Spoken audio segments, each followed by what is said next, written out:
नमस्कार, 18 स्वदेश मोतीलाल ओसवाल स्टूडियोज में आपका स्वागत है। आपके साथ मैं हूं मानसी दवे और मेरे साथ हैं अभिषेक सत्यव्रतम और डिम्पी कालरा। भारतीय बाजार, आज सुबह ही हमने आपको बताया था कि क्रेडिट पॉलिसी से ठीक पहले बाजार की तस्वीर अलग हो सकती है और क्रेडिट पॉलिसी से ठीक बाद बाजार की तस्वीर अलग हो सकती है। इस बात को ध्यान रखिएगा। इस वक्त अगर आप देखें पॉलिसी के बाद बाजार में कमजोरी बढ़ती हुई दिन के निचले स्तर पर निफ्टी ट्रेड करता हुआ 23,456 के लेवल्स पर इस वक्त करीब 150 अंकों की गिरावट, दिन की ऊंचाई से 250 अंक तक फिसल चुका है निफ्टी। बैंक निफ्टी में भी 450 अंकों की गिरावट देखने को मिली है। बाजार में किस तरह के सेंटिमेंट्स बन रहे हैं, विस्तार से टेक्निकल एक्सपर्ट्स, फंडामेंटल एक्सपर्ट्स का नजरिया क्या है, सब कुछ आने वाले 1 घंटे में आपके लिए लेकर आएंगे। लेकिन सबसे पहले बाजार की बड़ी बातें आपके स्क्रीन पर लेकर आते हैं। बाजार की तस्वीर इस वक्त कैसी नजर आ रही है, कौन से सेक्टर्स, कौन से पॉकेट्स पर फोकस होना चाहिए, सब कुछ बड़ी बातों में। और उसके बाद ऑन द शो क्या है वो भी आपको बताएंगे। इस वक्त अगर आप देखेंगे काफी सारे इकोनॉमिक इंडिकेटिव एक्शंस हैं जिसके दम पर बाजार में हम देख रहे हैं स्टॉक स्पेसिफिक मूव्स तो नजर आ रहे हैं, लेकिन सेक्टर स्पेसिफिक या इंडेक्स स्पेसिफिक कमजोरी का रुझान है। अभी थोड़ी देर पहले मेसगांव डॉक के नंबर्स आए, numbers on the face of it अच्छे नजर आ रहे थे। रेवेन्यूज के फ्रंट पर अच्छा खासा एक्शन, बढ़त देखने को मिली और साथ ही मार्जिन और मुनाफे के फ्रंट पर भी। और इसी के बाद मेसगांव डॉक के शेयर में करीब आधे से 1% तक की तेजी देखने को मिल रही है। एक्सपर्ट्स जब हमारे साथ आगे जुड़ेंगे तब उनसे बातचीत करेंगे, उनसे इस पर विस्तार से उनका टेक, उनकी राय भी लेंगे। लेकिन इसके अलावा भी तमाम नतीजे एक एक कर आते दिखे और उन नतीजों का एक इम्पैक्ट है जो कि देखने को मिला। क्रेडिट पॉलिसी एक इंपॉर्टेंट इवेंट जो कि चल गया, पैन आउट होता हुआ दिखा।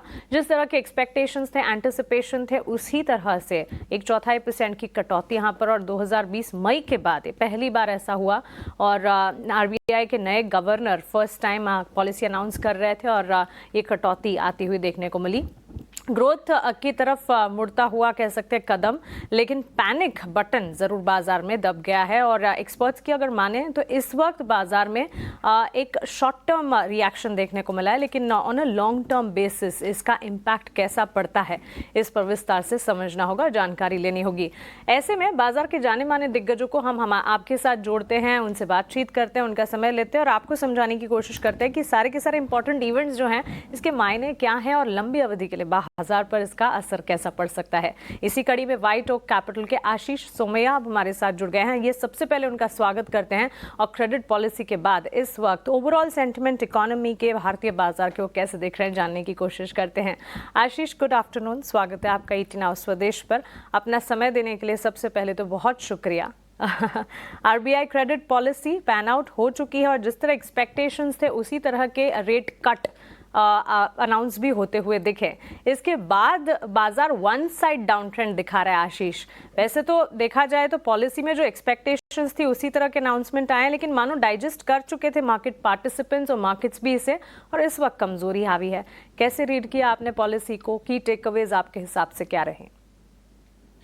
इसे एक्चुअली अगर आप पॉलिसी देखेंगे तो आई डोंट थिंक कोई ऐसा कह सकता है कि भाई ये एक्सपेक्टेड था कि जरूर रेट कट आएगा। अगर आप देखें इसमें भी दो राहें थी, लोगों के दो अलग अलग व्यूज थे कि भाई एक तरफ रुपया बैलेंस करने की जरूरत है तो और इन द पास्ट जब इतनी रफ्तार से रुपये का डेप्रिसिएशन होता है तब हमने देखा नहीं है आरबीआई को इस तरीके से रेट काटते हुए।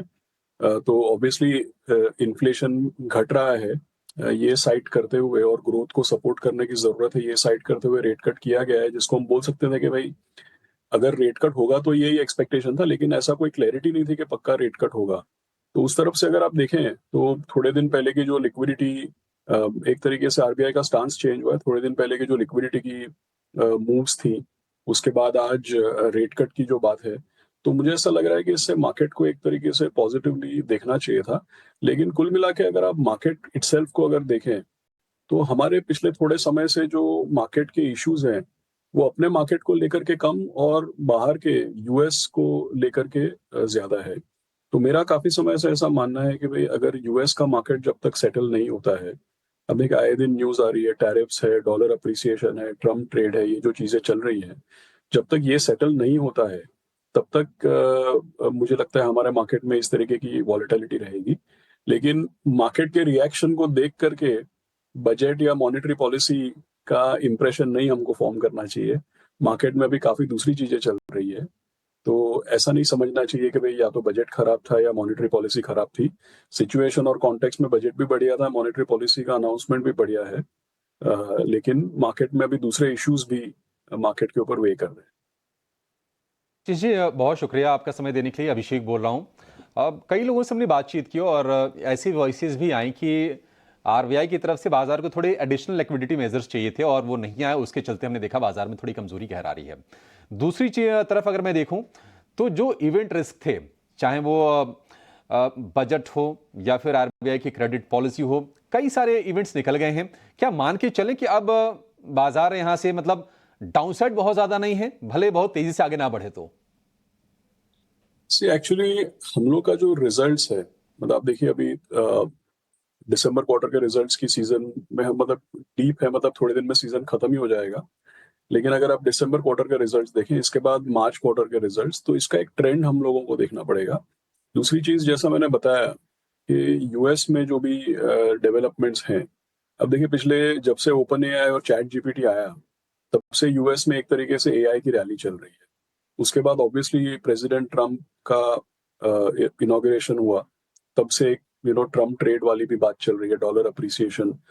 और अब पिछले 2-3 दिन में अगर आप देखें तो गूगल के रिजल्ट्स, अमेजॉन के रिजल्ट्स, ये जो एआई की बड़ी बड़ी डीप सीक का भी अनाउंसमेंट देखा, और उसके बाद ये एआई की जो इन्वेस्टमेंट्स हैं इनकी, किसी के $80 बिलियन, $100 बिलियन, साल के 250-300 बिलियन डॉलर की एआई इन्वेस्टमेंट्स है, इसके ऊपर अब क्वेश्चन मार्क लगने लगे हैं। तो अब देखिए गूगल के रिजल्ट्स के बाद गूगल का शेयर डाउन हुआ, अमेजॉन रिजल्ट्स के बाद अमेजॉन का शेयर वीक हुआ। तो कुल मिला के क्या है कि जब तक यूएस में एक रैली चल रही थी, तब तक इमर्जिंग मार्केट्स के लिए हेडविंड। तो आप हर दिन देखें, मेरे ख्याल में एक दिन को छोड़ के 35-40 दिन हो गए लगातार जहां पे एफआई फ्लो आउट नेगेटिव है। और ये केवल इंडिया को लेकर के नहीं है। इंडिया की करेंसी, इमर्जिंग या इंडिया का मार्केट केवल अलग नहीं है। आप देखिए emerging market currencies, emerging market की जो इक्विटी मार्केट्स हैं, इसमें भी एफआई आउटफ्लो है। तो राइट नाउ मुझे ऐसा लग रहा है कि हमारे मार्केट का डायरेक्शन जो है, हम लोगों को 2-3 महीने चाहिए और आगे का अपना इकोनॉमिक ट्रेंड देखने के लिए। हमारी इकोनॉमी फर्स्ट हाफ से उभर के किस तरीके से बैक ऑन ट्रैक आती है, फोर्थ क्वार्टर के रिजल्ट्स किस तरीके से आते हैं, और साथ ही साथ हमको ये देखना है कि भाई यूएस में जो ये पूरा माहौल है, ये कब सेटल होता है। मेरा पर्सनल ओपिनियन ऐसा है कि यूएस की जो मार्केट रैली है, वो कहीं न कहीं इस साल में खत्म होगी और कहीं न कहीं डॉलर अपनी स्ट्रेंथ छोड़ेगा। उसके बाद न केवल इंडिया, सारे इमर्जिंग मार्केट स्टेबलाइज होंगे, और तब तक हमारे आर्थिक व्यवस्था की भी जो सिचुएशन है, वो काफ़ी क्लियर हो जाएगी। लेकिन आरबीआई की तरफ से एक पॉजिटिव डायरेक्शन मिलना, ये पॉजिटिव डेवलपमेंट है। आशीष भाई, पहले तो शुक्रिया समय देने के लिए। आप एक बात बहुत ही अच्छे से बता रहे हैं और सारे फैक्चुअल डाटा है और सारा कोरिलेटेड भी है, इसमें कोई दो राय नहीं है। आशीष जी, एक चीज़ मेरे को और समझनी है, सब लोग ट्रिगर्स के साथ साथ पोजीशंस बनी हैं। कुछ लोगों ने बजट से पहले बनाई, कुछ लोगों ने इवेंट से पहले यानी कि पॉलिसी से पहले बनाई होंगी, और कुछ ने जब मैक्सिमम डिप आ गया था तब भी बनी होंगी। उनको मैसेज क्या है आपके कि buy right and sit tight, अभी बैठे रहो, कुछ ना कुछ थोड़ा समय और है, निकल जाएगा तो बाद में पैसे अच्छे बनेंगे, ये मैसेज देना चाहते हो आप? जी, मेरे बोलने का मतलब यही है कि आने वाले महीने 2 महीने, जैसे मैंने बताया कि भाई काफ़ी तो हमारे मार्केट का सिचुएशन यूएस पे डिपेंड करता है, तो ज़ाहिर-सी बात है कि उसके लिए हम लोगों को सिचुएशन को वॉच करना है। दूसरा, जैसे मैंने बताया, हम लोग का फर्स्ट हाफ 2025, एफवाई 25 का फर्स्ट हाफ अच्छा नहीं था, तो उसमें से उभर के हमको एक इकोनॉमिक ट्रैजेक्टरी और कॉर्पोरेट परफॉर्मेंस की ट्रैजेक्टरी देखनी है। तो बात सही है, आप जैसे बोल रहे हैं कि भाई आने वाले थोड़े समय के लिए हम लोगों को मार्केट को टाइम देना पड़ेगा, मार्केट को वॉच करना पड़ेगा इन ट्रेंड्स के लिए। और साथ ही साथ मैं ये कहूँगा, अगर आप पूरा जो मैंने बोला उसको ऐड करेंगे, तो मुझे ऐसा लगता है कि 2025 का जो सेकंड हाफ है, वो 2025 के फर्स्ट हाफ से बहुत ही बेटर होगा। क्योंकि जो भी चीज़ें मैं आपको बता रहा हूँ, वो सारी की सारी चीज़ों में क्लैरिटी हमको मिल जाएगी आने वाले 2-3 महीने में। तो सेकंड हाफ 2025 में ज़्यादा रिटर्न बनने की या मार्केट का ट्रेंड इम्प्रूव करने की उम्मीद है मुझे। नहीं, ये बात ठीक है सर, दुख के बाद अगर सुख आता है ना तो उसका मज़ा ही कुछ और होता है। और अभी अगर आप अपने आप को थोड़ा दुखी समझते हैं तो ये बात समझ लीजिएगा, आगे सुख ज़रूर आएगा। आशीष भाई ने आपको शब्दों शब्दों में सारी बात बता दी। देखिए, कंप्लायंस के इशू होते हैं, सीधा सीधा आपको तो नहीं कहेंगे, लेकिन हाँ, उन्होंने डायरेक्टली और इनडायरेक्टली आपको मैसेज दे दिया कि भाई ना ही डरो, ना ही घबराओ, ना ही स्ट्रक्चरली प्रॉब्लम है, ना ही किसी तरह की कोई प्रॉब्लम है, एक साइकिल है, तो वो कंप्लीट ज़रूर होगा और वो साइकिल का रिवर्सल भी ज़रूर आएगा ही आएगा, 100% आएगा और झक मार के इंडिया में एफआई ज़रूर आएंगे ही आएंगे। आशीष भाई बहुत बहुत शुक्रिया, थैंक यू वेरी मच, अच्छा लगा आपसे बातचीत करके, हमेशा की तरह फैक्चुअल डाटा से आपने हमको गाइड किया, thank you very much sir, thank you. आगे बढ़ते हैं, अमोल अठावले और तेजस शाह, दो मेहमान मेरे साथ और जुड़े हैं, दोनों ही टेक्निकल एनालिस्ट हैं, डेरिवेटिव्स भी अच्छे से समझते हैं। आपने कई बार इन दोनों मेहमानों को ऑप्शंस के ट्रेड देते हुए भी देखा होगा। तेजस, आपसे करते हैं शुरू। काफ़ी सारे लोग क्वेश्चन मार्केट में ये पूछ रहे हैं कि यार बाज़ार गिरा क्यों। हमारा तो सिंपल सा ही कहना है कि बाज़ार एक कॉशियस नोट पे था, थोड़ा बहुत प्रॉफिट बुकिंग आ रही है, लेकिन इसमें ज़्यादा घबराने की बात नहीं है। एक बार आपका टेक चाहिए सर। गुड आफ्टरनून डिम्पी जी और तमाम दर्शकों को मेरा नमस्कार। तो निफ्टी की हम बात करें तो निफ्टी में हम आज हल्की सी मुनाफा वसूली देख रहे हैं। मंगलवार के सत्र में हमने एक गैप अप ओपनिंग देखा था और एक अच्छी खासी रैली देखी थी 300 पॉइंट की। तो जो गैप एरिया है मेरे हिसाब से टेक्निकली वो गैप एरिया जो करीबन 400 सवा 400 के करीबन है, वो गैप फिल करने आ रहा है बाजार। मेरे हिसाब से ओवरऑल चार्ट स्ट्रक्चर अभी भी स्ट्रांग ही है।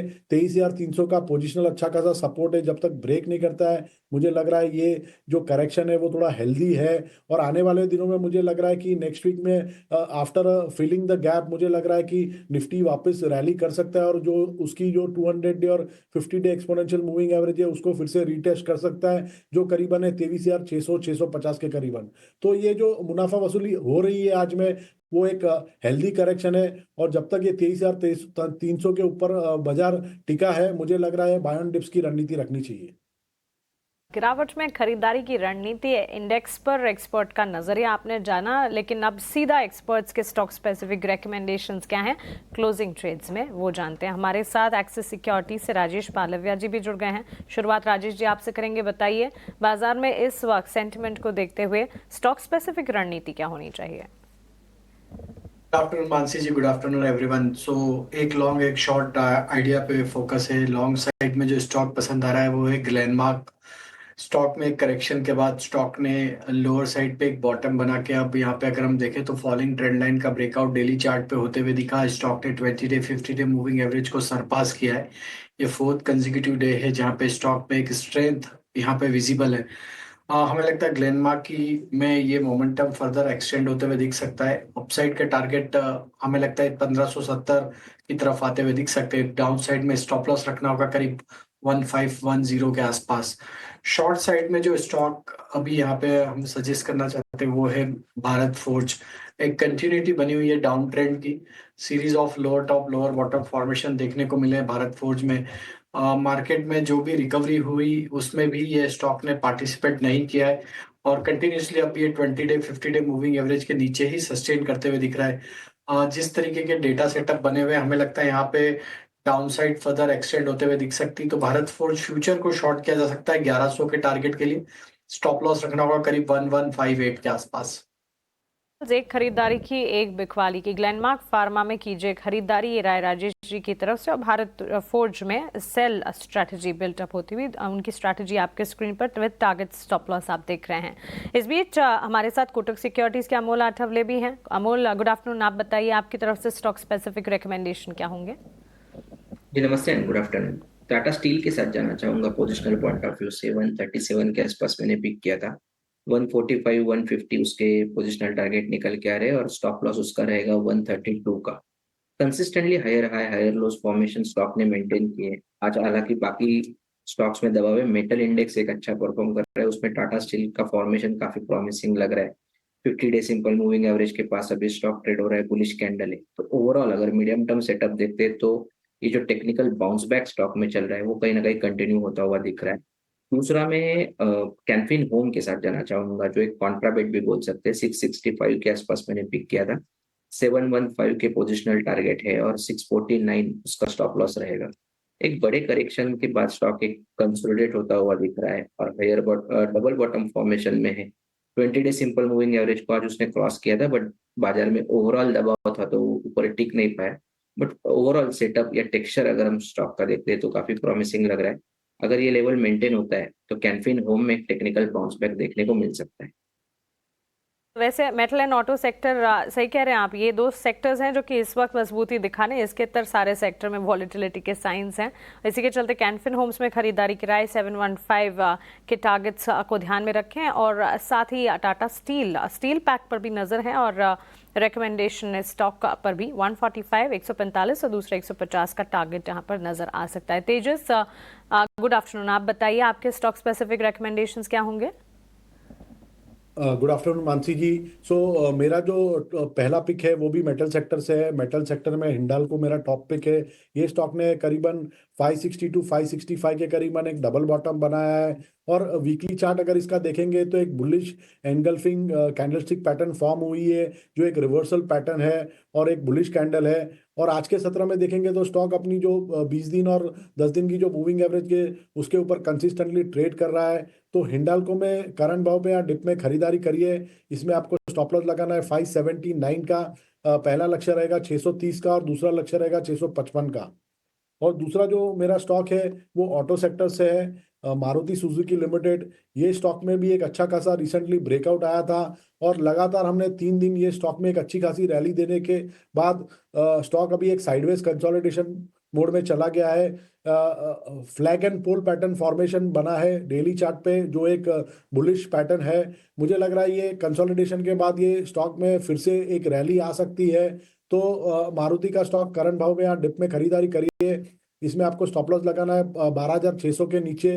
पहला लक्ष्य रहेगा 13,450 का, और दूसरा लक्ष्य रहेगा 13,700 का। दो कॉल्स खरीदारी की तेजस जी की तरफ से भी, तीनों टेक्निकल एक्सपर्ट्स ने अपने स्टॉक स्पेसिफिक रिकमेंडेशंस दे दिए हैं। खरीदारी बिकवाली दोनों तरफा कॉल्स हमें मिली है कि गिरावट के साथ ही ट्रेड कर रहे हैं और थोड़े से ना एक रेंज में फंसते हुए दिख रहे हैं क्लोजिंग के घंटे में। अब कोई वॉलेटिलिटी में दिख नहीं रहे। उसकी बड़ी वजह यह भी हो सकती है कि इंडिया विक जो है वो 14 के नीचे का हो गया है। आज 3.25% के आसपास की उसमें नरमी है, और एडवांस डिक्लाइन का जो रेशियो है वो भी हम देख रहे हैं कि अब ऑलमोस्ट 1:2 का हो गया है। 850 शेयर मजबूती वाले हैं, और करीब 1800 शेयर इस वक्त गिरावट के साथ कारोबार करते हुए आपको दिखेंगे। मेटल में आज मूव अच्छे हैं, और उसके अलावा चुनिंदा हम देख रहे हैं कि ऑटो में M&M, बजाज ऑटो जैसे कुछ शेयर आज तेजी के साथ कारोबार करते हुए दिख रहे हैं। लेकिन कंजम्पशन और बैंकिंग, ये जो दो खेमे हैं बाजार में, इनका सेंटिमेंट वीक लग रहा है। ICC बैंक, इसके अलावा हम देख रहे हैं कि SBI गिरावट है, और TCS में भी आज हम कमजोरी के साथ ही कारोबार होते हुए देख रहे हैं। करीब 1.5% के आसपास से गिरावट TCS के शेयर में है।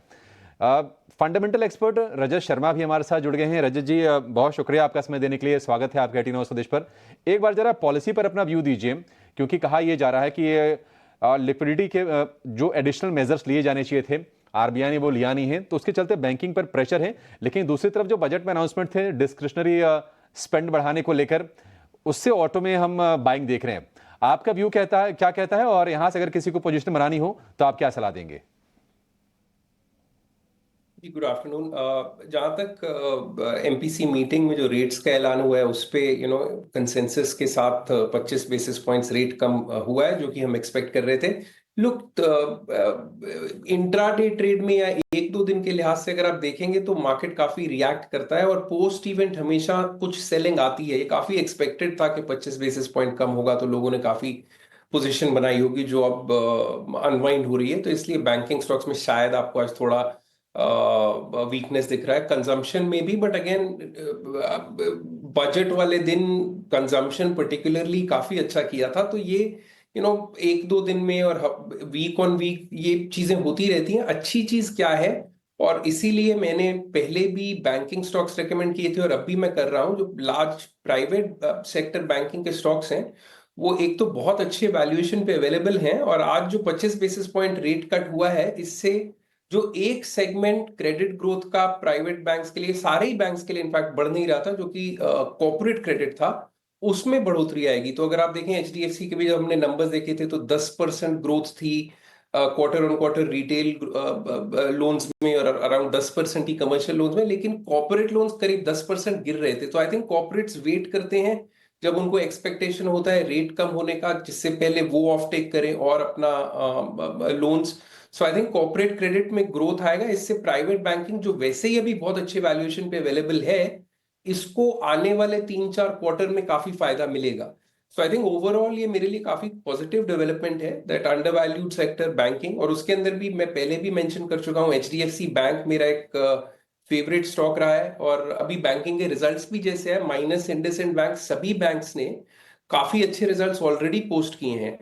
Keep in mind that HDFC अभी भी डील कर रहा है, जो एचडीएफसी का मर्जर इनके साथ हुआ था उस टाइम पे इन्होंने काफी सारे एडवांसेस जो इन्होंने पैसा दिया हुआ था लोगों को वो अक्वायर किए थे। डिपॉजिट्स ग्रो नहीं हुए थे एचडीएफसी के मर्जर से, सो वो कुछ टाइम लगना था उसको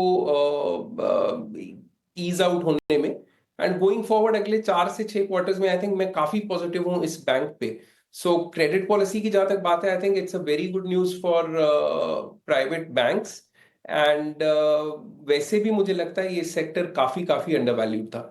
जहां तक ऑटो स्टॉक्स की का सवाल है, मैं थोड़ा ऑटो से दूर रह रहा हूँ, पर्टिकुलरली 4 व्हीलर स्पेस से, क्योंकि अभी बहुत कुछ हो रहा है। इलेक्ट्रिक कार्स एक के बाद एक आ रही हैं मार्केट में, पेट्रोल कार्स का शेयर कम हो रहा है, तो कमर्शियल व्हीकल सेगमेंट से तो मैं दूर रह रहा हूँ। हालांकि टाटा मोटर्स हमारे पोर्टफोलियो में है और जिस लेवल पे ये अवेलेबल है 6 साढ़े 6 के पी मल्टीपल पे, बिल्कुल सबको ऐड करना चाहिए। कोई अगर अपना कोर पोर्टफोलियो अभी बना रहा हो तो टाटा मोटर्स एक स्टॉक ऐसा है जिसको आप बिल्कुल इस लेवल पे, इस प्राइस पे 705 706 रुपए जहां चल रहा है उस पे इग्नोर नहीं कर सकते। बहुत ही अच्छे मल्टीपल पे अवेलेबल है, तो इसको जरूर ऐड करना चाहिए। बाकी कंजम्पशन तो मुझे लगता है सबसे अंडर वैल्यूड सेगमेंट है मार्केट का। सो कंजम्पशन में खासकर एफएमसीजी के स्टॉक्स में आज आप खरीदारी करें तो मेरा अंदाजा है 18 से 20% सीएजीआर पे अगले 4-5 साल के लिए ग्रो करेंगे। बिल्कुल बिल्कुल सही है एनालिसिस बाजार को लेकर और स्टॉक्स को लेकर।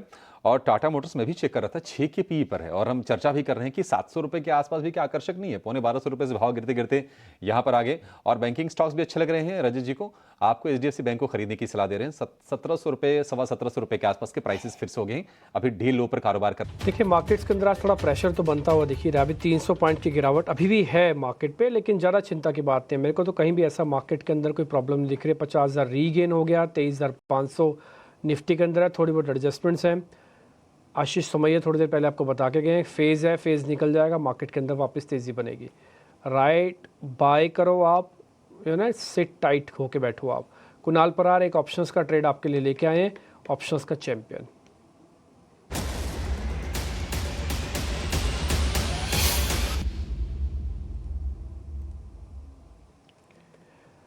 बताइए कुणाल जी, कौन सा शेयर है आपका? कल डिम्पी की अल्ट्राटेक सीमेंट के ऊपर फोकस करके चलेंगे। मॉर्निंग में भी हमने अल्ट्राटेक में कैश में खरीदारी करके चलने की सलाह दी थी और अभी अल्ट्राटेक पे ही हम पोजीशन बना के चलने की सलाह देंगे। अल्ट्राटेक का जो कॉल है 11 या 600 का, जो फिलहाल 260 टू 65 के अराउंड है, वो खरीदारी करके चलिए। लोअर लेवल पे 180 का हम यहाँ पे एसएल मेंटेन करके चलेंगे। टारगेट की बात कर लेते हैं तो रिसेंट का जो हाई बनाया है, अगर उस हाई के हिसाब से अगर मैं टारगेट कैलकुलेट करता हूँ तो 330 का पहला का टारगेट आ रहा है और वो जैसे ही ब्रेक होगा आपको 435 तक के अल्टीमेट टारगेट भी ये 11 या 600 के कॉल ऑप्शन में देखने को मिल सकते हैं।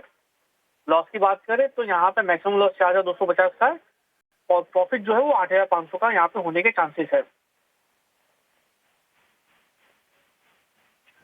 ठीक है कुणाल जी, बहुत शुक्रिया, थैंक यू वेरी मच। कई बार ऐसा फेज़ होता है मार्केट का जब आपको न्यू एज कंपनीज पे ज़रा ज़्यादा ध्यान देना चाहिए, और कई बार ऐसा फेज़ भी होता है मार्केट का जब क्लासिकल स्कूल ऑफ इकोनॉमिक्स के जो शेयर्स होते हैं जैसे कि सीमेंट, मेटल्स, कोल, एनर्जी, ये शेयर्स भी अपनी रंगत दिखाते हैं, क्योंकि बाज़ार सबका साझा है, सबका है, तो इसलिए कहीं ना कहीं बढ़त वहाँ पर भी दिखेगी। तो आजकल समय जो है, इस समय का जो सिनेरियो है कुछ ऐसा ही है। अल्ट्राटेक सीमेंट पे कॉल आपको मिली है, आप इसका ट्रेड ले सकते हैं। 11,600 वाली कॉल है, 265 के रेट पे मिलेगी और 330 का टारगेट है, 180 का स्टॉप लॉस है।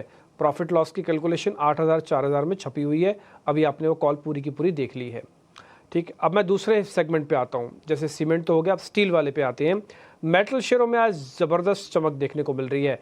ऐसा क्या हुआ कि मेटल के शेयर्स एकदम से तेज़ हो गए? कल परसों से धीरे धीरे बाइंग तो हो रही थी, लेकिन आज सभी metal counters almost days high पे बंद कर रहे हैं। आशीषा हमारे साथ जुड़ रही हैं आपको बताने के लिए। आशीषा बताएं आप। बिल्कुल, मेटल शेयरों में आज शानदार तेज़ी दिखी है। 2% से ज़्यादा की तेज़ी निफ्टी मेटल इंडेक्स में और कई सारे स्टील काउंटर्स में चमक दिखी है।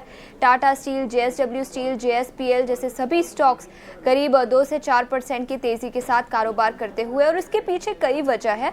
सबसे पहले आर्सेलर मित्तल, याद रखें ये ग्लोबल स्टील मैन्युफैक्चरिंग कंपनी है, जहाँ पर उन्होंने कुछ कॉमेंट्री निकाली है, काफ़ी पॉजिटिव कॉमेंट्री है। उनका मानना है कि सिक्लिकल स्लोडाउन जो हम पिछले कुछ महीनों से देख रहे थे, उसके बॉटम पर अब हम आ चुके हैं और अब 2025 में डिमांड इंप्रूव होती हुई नजर आ सकती है। तो काफ़ी पॉजिटिव और bullish commentary steel demand environment को लेकर। इसी के साथ उनका ऐसा भी मानना है कि अब रीस्टॉकिंग होता हुआ नजर आ सकता है। इन्वेंट्री लोअर लेवल्स पर जा चुकी है, जिसके चलते नियर टर्म में डिमांड एनवायरनमेंट भी काफ़ी पॉजिटिव रहेगा। तो काफ़ी पॉजिटिव कमेंट्री यहाँ से निकल कर आई। इसके अलावा चाइना के गवर्नमेंट ने कुछ कमेंट्री निकाली है, जहां पर उनका मानना है कि फिर से एक बार रियल एस्टेट इन्वेस्टमेंट पर चाइना की गवर्नमेंट फोकस करेगी। तो काफ़ी पॉजिटिव कमेंट्री, और अगर चाइना से कुछ पॉजिटिव न्यूज़ फ्लो आता है तो उसका डायरेक्ट इम्पैक्ट स्टील के डिमांड पर भी नज़र आ सकता है।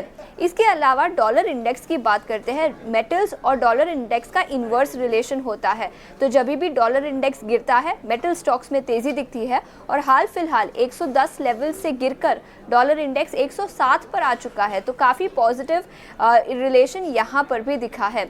और इसके अलावा पिछले कुछ महीनों से डोमेस्टिक स्टील प्राइसेस काफ़ी कमज़ोर रहे हैं, लेकिन अब रिपोर्ट्स निकल कर आई है कि डोमेस्टिक स्टील मिल्स ने फिर एक बार प्राइस हाइक्स लेने शुरू कर दिए हैं, और 2000 रुपये प्रति टन के प्राइस हाइक्स फरवरी के महीने में ही स्टील मिल्स ले सकते हैं। तो 4 बड़ी वजह।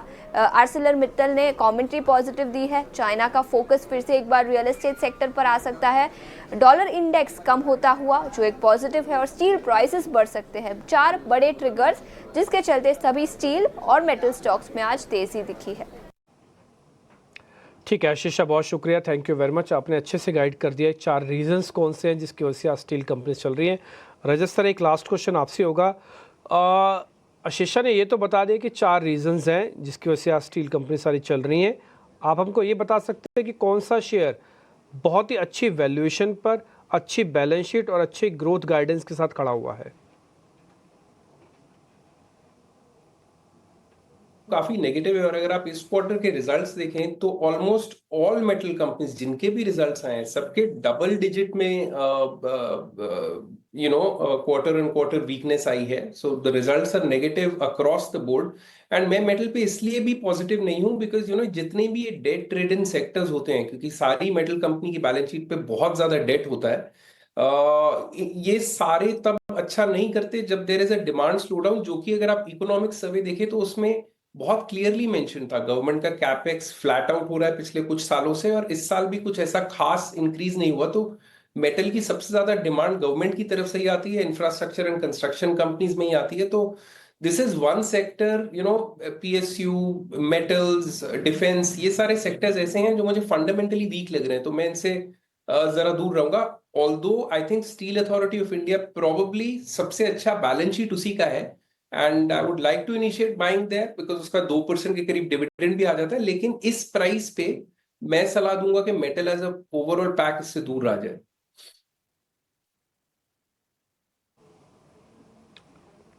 ठीक है, आप थोड़ा दूर रहने की रिकमेंडेशन दे रहे हैं। मैं एक काम फिर भी मेटल्स को चेक करवा लेता हूँ।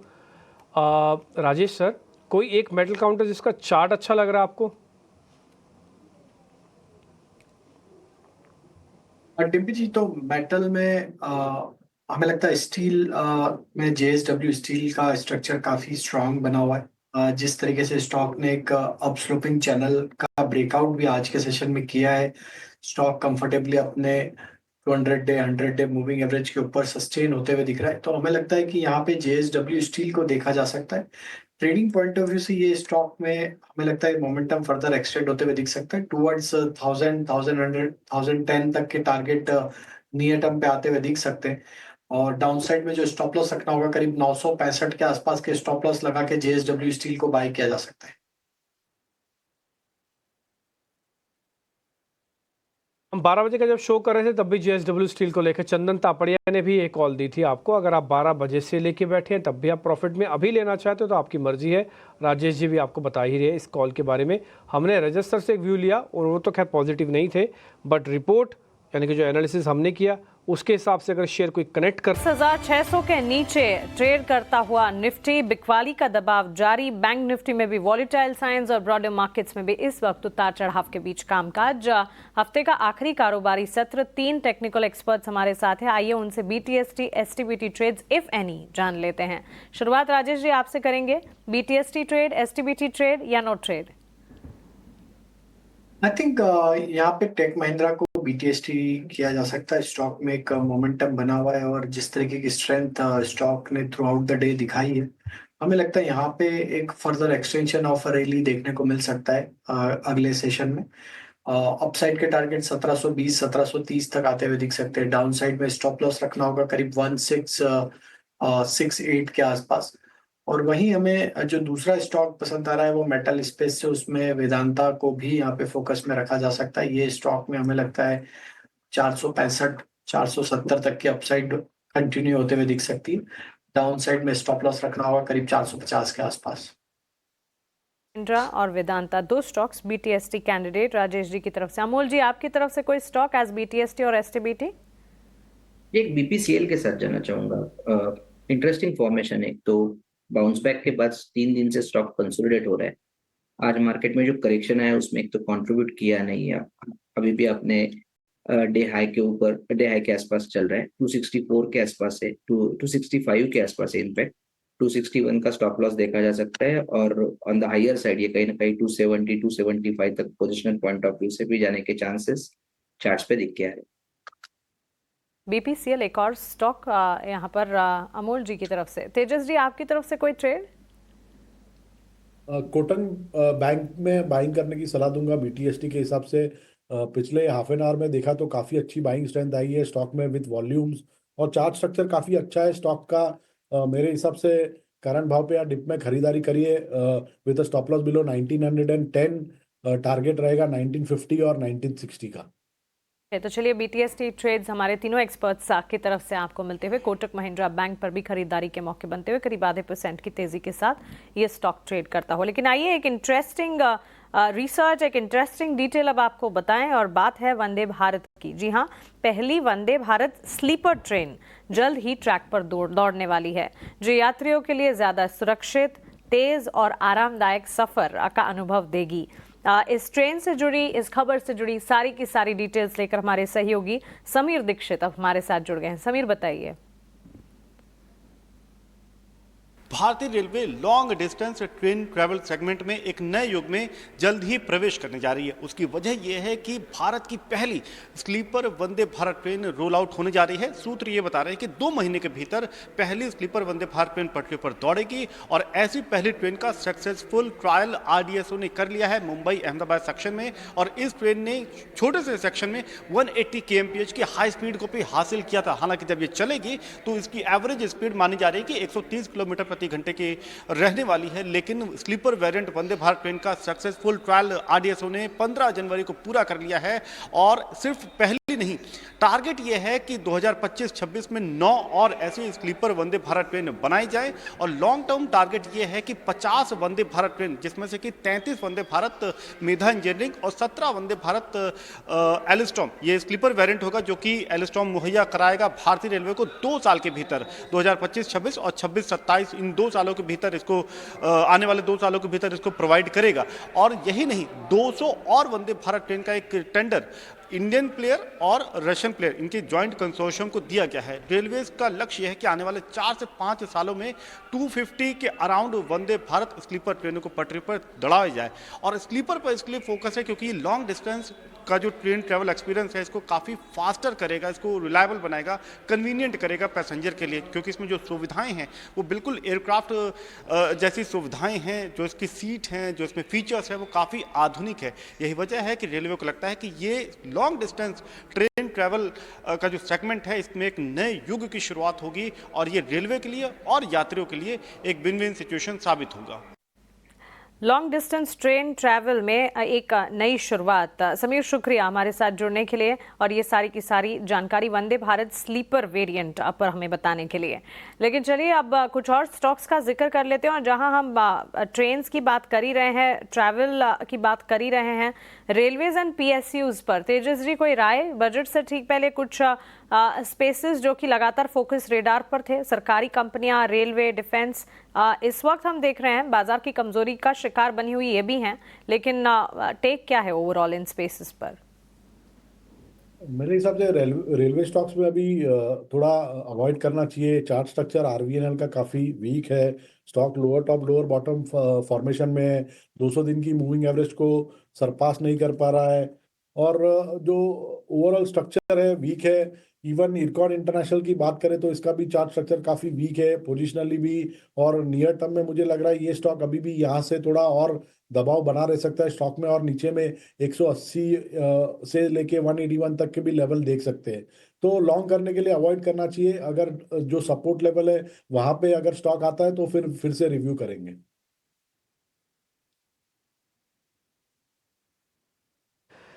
ठीक है, डन। मार्केट्स ने देखो अपनी रिकवरी को तो थोड़ा फास्ट किया है और इस बार मैं थोड़ा बोलूँगा कि मार्केट्स ने ठीक ठाक अपने आप को रिकवर कर लिया। एक बार का तो फॉल 450 पॉइंट का था बैंक निफ्टी पर, लेकिन बैंक निफ्टी ने 50,000 को ना केवल रीगेन कर रखा है बल्कि 50,200 के आसपास क्लोज कर रहा है। It's a good sign.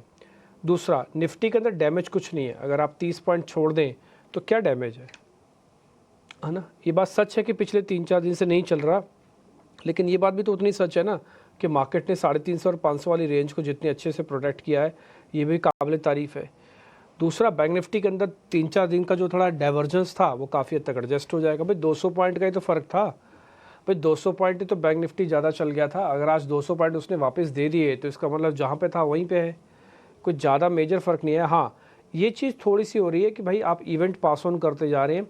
Vicks down हो गया, 17.5-18 वाला विक्स था, 13.5 पे खड़ा है। आपका फियर काफ़ी हद तक निकल गया मार्केट में से, डर, ऑब्जेक्टिव, इवेंट सब निकल गए हैं। आप अभी भी ठीक क्यों नहीं हो रहे हैं? ठीक, 1 मिनट के लिए जरा मेरा चार्ट दिखाएंगे स्क्रीन पर जो मैंने ड्रॉ कर रखा है, अगर आप बैंक निफ्टी वगैरह दिखा पाएँ तो आपको यहाँ पे फिर से वो क्लियर विजन में दिखा देता हूँ कि हम एक बहुत इंपॉर्टेंट जंक्शन पे हैं। वो जंक्शन से हम ऊपर जाएंगे तो काफ़ी बढ़िया शॉर्ट कवरिंग करेंगे, नीचे जाएंगे तो फिर वापस से उसी जगह पर आ जाएंगे जहाँ से हम एक्चुअली में चले हैं। तो अभी आप अपनी स्क्रीन पर देखेंगे वो सारे चार्ट निफ्टी के ऊपर, फिर बैंक निफ्टी का भी आपको बैंक निफ्टी भी फायर करके दिखाऊंगा, निफ्टी भी जरा जल्दी फायर कर सकते हो ज़रा बताइएगा प्रोड्यूसर साहब। ये रहे देखिएगा, तो आपको यहाँ पे दिख रहा होगा कि हमने एक डबल टॉप बनाया हुआ है, ठीक है, और यहाँ पे डबल बॉटम बना हुआ है। जैसे टूटा वैसे रोका, बराबर, और ये एवरेजेस है। यहाँ पर आके सेंस ऑफ कन्फ्यूजन है। ये तो हम पुल बैक ले आए थे, उसके बाद हम 3 दिन हो गए हैं इसी लाइन के इर्द गिर्द हैं। आप देख रहे हो कि मैंने गोला मार्क कर रखा है आपके लिए। ये छोटी छोटी कैंडल है, डेली बेसिस पर है, सिंगल डे की कैंडल्स हैं। तो हम ना अभी डिप्रेशन में है, ना ही अभी एग्रेशन में है। ऊपर जाएंगे एग्रेसिव हो जाएंगे, नीचे जाएंगे डिप्रेसिव हो जाएंगे। तो फिलहाल नो एग्रेशन नो डिप्रेशन, फिलहाल इसी रेंज में रुकना है, क्योंकि इस रेंज का भी सिग्नल नहीं मिला। आपको काम क्या करना है? बोले सर हम खाली बैठे रहें क्या? नहीं, बिल्कुल नहीं, खाली नहीं बैठना। अपने आप को चेक करते रहना है कि भाई मेरे स्टॉक्स जहाँ पे ख़राब है, जहाँ पे थोड़ा बहुत प्रॉफिट आया हुआ है, ट्रेलिंग स्टॉप लॉस लगा दो। नहीं लगा सकते, टाइमली बुक करना है कर लो। शेयर्स को छांटना शुरू करो, और नहीं ले रखे लेना शुरू करो, बट लेना अच्छे शेयर। मैं फिर से रिपीट करता हूँ, शायद 10वीं बार ही लाइन बोल रहा हूँ आज के सेशन में कि buy right and sit tight. थोड़ा सिट टाइट करके बैठो, थोड़ी रोलर कोस्टर राइड है, ऊपर नीचे हो रहे हो, टर्बुलेंस है एयरलाइंस में, लेकिन जैसे टर्बुलेंस वाला पार्ट निकल जाएगा बिल्कुल आराम से आप लैंड करोगे। तो बस थोड़ा सा समय आपको लगेगा और कुछ नहीं। तेजस शाह, अमोल अठावले और राजेश पालवी हमारे साथ बने हुए हैं। तो मेरे को आज का जो मार्केट का मूवमेंट है वो काफ़ी इंटरेस्टिंग फिर से दिख रहा है, और मेरे को लग रहा है कि डैमेज ऑलमोस्ट जो होने को था वो फिर से बहुत अच्छे से कंट्रोल किया गया है। राजेश से अगर डैमेज काफ़ी हद तक अच्छे से कंट्रोल हो रहा है, और एक और नेचर मार्केट ने बनाया पिछले 4 दिन से। पहले वो क्या करता था, सेल ऑन राइज करता था, लेकिन पिछले 4 दिन से बाइंग ऑन डिप भी हुआ है, और बहुत अच्छे से हुआ है। ये मार्केट ने प्रूव भी किया है। कोई ऑप्शंस का ट्रेड लेके बैठूं सर? क्या टाइम खराब होगा ऑप्शंस का ट्रेड, और पैसे भी खराब होंगे? ऑप्शंस का ट्रेड नहीं लेना चाहिए।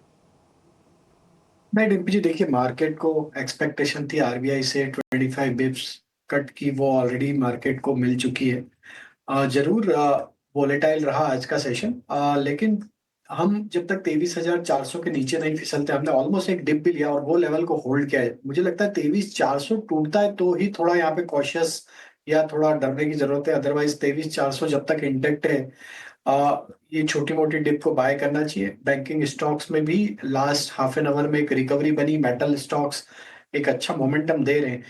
हमें लगता है यस, यहाँ से एक अटेम्प्ट किया जा सकता है ऑप्शन बाय करने का निफ्टी का।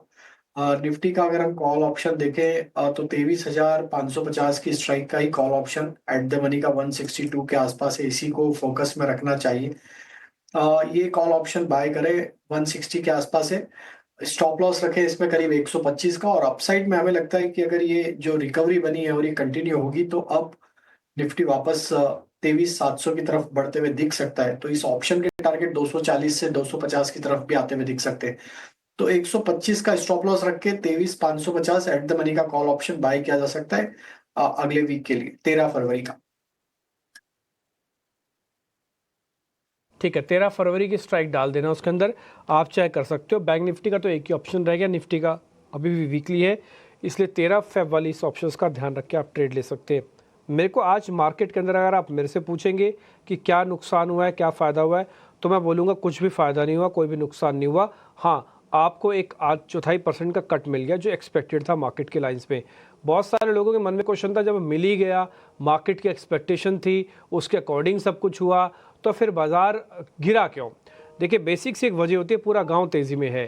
कहने का मेरे मतलब है कि हम ये सभी जानते थे कि 0.25% का कट होगा। एक बहुत बड़ा हिस्सा मार्केट के अंदर होता है। जैसे ही मिस्टर गवर्नर ने वो बात बोली, बाजार ने 3 टिक दिखाए, कट कट कट करके हाई बनाया। उसके बाद फिर धीरे धीरे करके सारी प्रॉफिट बुकिंग हुई। इवेंट को प्ले करने के लिए बहुत सारे लोग अंदर आए थे, उन इवेंट को प्ले करके बहुत सारे लोग बाहर भी गए हैं। इससे सॉर्ट ऑफ अ जंक्शन। उसके बाद मार्केट ने अपने आप को एक डीप कट में लिया। इंटेलिजेंट स्मार्ट मनी चेस करती है, आई और उसने 50% से ज़्यादा की रिकवरी भी करके दिखा दी। ये मैसेज देने के लिए बहुत साफ सुथरा है कि वीकर हैंड्स को सेम डे निकालो बाहर, और जो स्ट्रॉन्ग हैंड्स हैं उनको रिवॉर्ड देने के लिए सिस्टम में रखो। तो ये मैसेज बहुत ही लाउड एंड क्लियर है। इसलिए किसी को कोई गलत फहमी नहीं होना चाहिए कि आरबीआई की पॉलिसी अच्छी नहीं थी जी, डिस्काउंट थी जी, ऐसा बॉस कुछ भी नहीं है। आपको अगर 0.25% कट नहीं मिलता ना, सारा दोष इसी 0.25% के कट को आप दे देते कि जी कट नहीं हुआ इसलिए ऐसा हुआ। अब हो गया तब भी उसी को दोष ना दिया जाए। तो पॉलिसी अच्छी थी। आशीष चतुर्मोता भी माफ़ कीजिए, आशीष अभी भी हमको यही बता के गए हैं सोमैया, और साथ ही साथ ये भी बता के गए हैं कि दोनों ही चीज़ें ठीक थी, बजट भी और पॉलिसी भी। मेरा निजी तौर पर भी मानना है बस पॉलिसी ठीक है। एक चीज़ के साथ मैं बस क्लोजिंग की तरफ बढ़ रहा हूँ आगे। एफआईज नहीं है सिस्टम में, इसलिए आपको ना निराशा फील होती है। नहीं तो यही आधा % या 1/4% का कट करो। एफआईज लेड मार्केट होती तो आज 500 पॉइंट ऊपर बैंक निफ्टी खड़ा होता और 150 पॉइंट ऊपर को आप एंजॉय कर रहे होते निफ्टी को। 2 तरह का पैसा सिस्टम के अंदर होता है, first is DIs and FIIs. FIIs hot money कहलाता है, डीआईज कोल्ड मनी कहलाता है, और हॉट मनी सिस्टम में नहीं है, इसलिए इवेंट का रिएक्शन डल और बुझा हुआ होता है। लेकिन उसके बाद इवेंट के बाद के जो रिएक्शंस हैं वो काफ़ी अच्छे और मैच्योर्ड रिएक्शंस होते हैं। तो इसलिए मेरे को आज का दिन से कोई गिला शिकवा नहीं है। उल्टा मेरे तो आज की रिकवरी ज़्यादा सस्टेनेबल दिखी बजाय आज के फॉल से, घबराहट से या डर से। तो मैं आज फिर से निफ्टी और बैंक निफ्टी को अपने रेंज को प्रोटेक्टेड मानता हूँ। 50,000 नहीं गया बैंक निफ्टी का, 23,500 नहीं गया निफ्टी का, दोनों बचे रहे। एडवांस डिक्लाइन की रेशो सॉर्ट ऑफ खराब हुई है, बट ऐसा अगर आप वैसे देखेंगे तो एडवांसेस में 900 शेयर है जो कि कम नहीं होते हैं। ठीक है, अगर आप इंडिविजुअली देख लें तो इतने पे ही खुले थे आप। आज अगर आप ओपनिंग का डाटा देखेंगे ना एडवांस डिक्लाइन का, तो 900 शेयरों के साथ ही खुले थे आप। तो आज 900 शेयर ही आपको स्टार्टिंग में दिखे, बस लास्ट में जाते आते थोड़े शेयर की संख्या गिरावट वालों की बड़ी है। आप अपनी स्क्रीन पर निफ्टी और बैंक निफ्टी की क्लोजिंग देख पा रहे हैं। मेरे को विक्स वगैरह से भी कोई प्रॉब्लम नहीं है। 3.5 विक्स नीचे गिरा हुआ है। फियर तो घटा, इवेंट भी घटे हैं। अगर थोड़ा बहुत ऊपर आ भी जाएगा, 15 तक का विक्स माफ है, कोई प्रॉब्लम नहीं। सब कुछ चंगा सी टाइप अभी तक तो लग रहा है। देखते हैं, अब आपसे सोमवार को मुलाकात होगी। ये बजट के बाद का हफ्ते का रिएक्शन था जिसमें पॉलिसी आनी थी। इवेंट्स निपट चुके हैं। अब हम जब सोमवार को आपके सामने होंगे तो थोड़े इवेंट लेस होंगे। अर्निंग्स भी काफ़ी हद तक निपट रही हैं। अमोल अठावले, तेजस शाह, राजेश पालविया, बहुत बहुत शुक्रिया आपका। थैंक यू वेरी मच समय देने के लिए। ये हफ्ता भी काफ़ी हेक्टिक रहा होगा आपके लिए। आराम कीजिए, इस पूरे वीकेंड को एंजॉय कीजिए। सोमवार को फिर से आपके साथ मुलाकात होती है और आपके अपने अपने हाउसेस का भी काम होता है काफ़ी ज़्यादा। मेरे को मानसी अभिषेक को इजाज़त दे सकते हैं। नमस्कार।